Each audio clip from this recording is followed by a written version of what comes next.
So is the law of supply and demand been repealed? So as you know, the law of supply and demand is a cliche. It's been used for decades.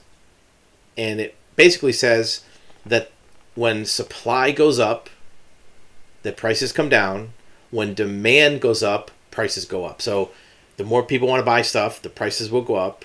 And the more inventory is available for sale, supply goes up. It brings prices down because there's more competition in the market. That's kind of what drives the stock market, right? When a bunch of people want to get into the stock market and buy stocks, they go up. When not as many people go into the stock market, the prices go down. If there's a flood or glut of inventory, then sellers will discount it to move it out, clear it out. You see sales, excess inventory sale at the furniture store, at the car dealership, and prices go down, right? That's supply and demand. But does that still work? Does that still apply? There is excess supply in some industries, and prices are still going up. There is, for example, in real estate, suddenly there's more inventory coming into the market. In the last 60, 90 days, prices have not gone down.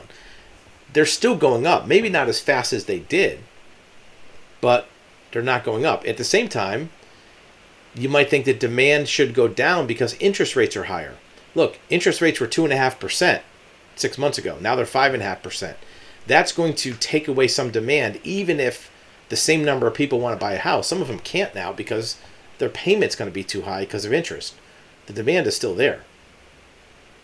Supply and demand only works if prices are allowed to freely float. The problem is, for many types of goods and services, prices can't freely float because of labor cost, because of supply chain issues, and maybe that's a supply issue, but also because of price controls. There's already been talk about putting price controls on certain things. There's rent controls in certain parts of the country. There's fuel controls. There's laws that says if you gouge somebody on pricing as a company, you can get penalized. Well, what's gouging, right? If your costs go up or if you don't have enough inventory to sell and you raise your price, are you at risk of being prosecuted for price gouging, right?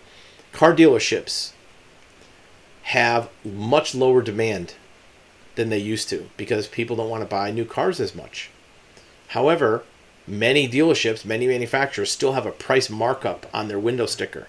$500, $2,000, $1,500. Additional above sticker price on the car. How can they do that? Well, in some ways you have to do that.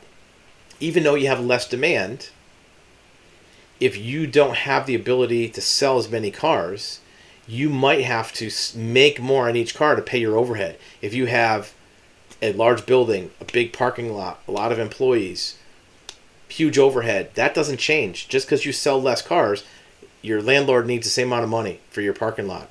Your employees still need to get paid. You still pay taxes. You still pay insurance. That doesn't go away. So if you sell 300 cars, you divide up your profit over 300 cars. But now if you're only selling 80 cars, you have to divide that profit divided by 80. So you have to make more profit per car. And that's just one example. The same holds true for building houses. If a builder can only build 3 houses a year versus 10, they have to divide up their expenses over those 10 houses, their fixed expense, their insurance, their bonds, their equipment, their office. What about something smaller? What if you're a candy shop and you sell less candy? Well, you still have to pay your rent, your taxes, your employees, your advertising. If you sell less candy, you might have to sell a candy bar for $3 instead of $2.50. That affects inflation. That's not necessarily supply and demand. Sometimes less demand will end up with a higher price because the merchant, the seller, the manufacturer needs to still have the same amount of income to pay their basic bills, and they have to divide it up over less demand. That's why sometimes you see a lower volume. Look, there's less people that want to buy a Rolls Royce than want to buy a Toyota.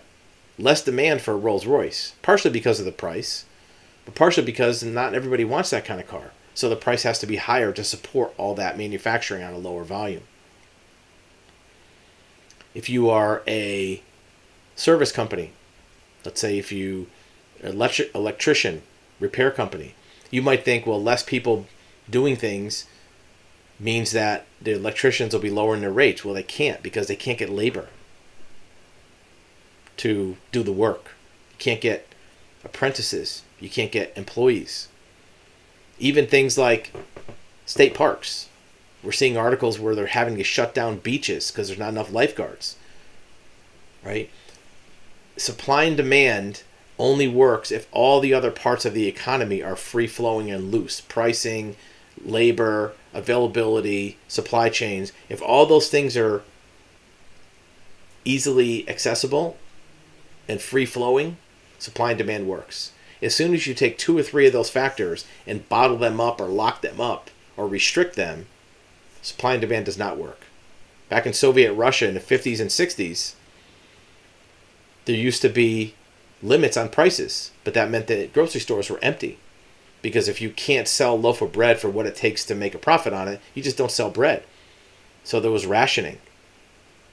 There was an old joke about a guy who bought a vehicle from a car dealer in Russia, and the dealer said, well, it's going to take 2 years for you to get your car.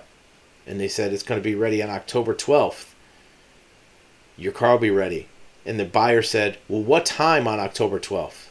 And the car dealer says, well, why does it matter what time? He says, well, because the guy delivering my refrigerator is coming in the morning.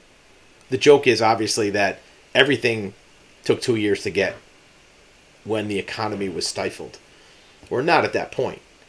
But when you have limitations on the economy, where you have either government intervention, regulation, supply chain restrictions, it's going to create more of those instances where supply and demand is not the natural law of the land anymore. Let us know what you think in the comments. Do you agree with this? It's not 100% of a repealed law. Supply and demand still works a little bit, but it's not a direct effect on pricing anymore as it used to be.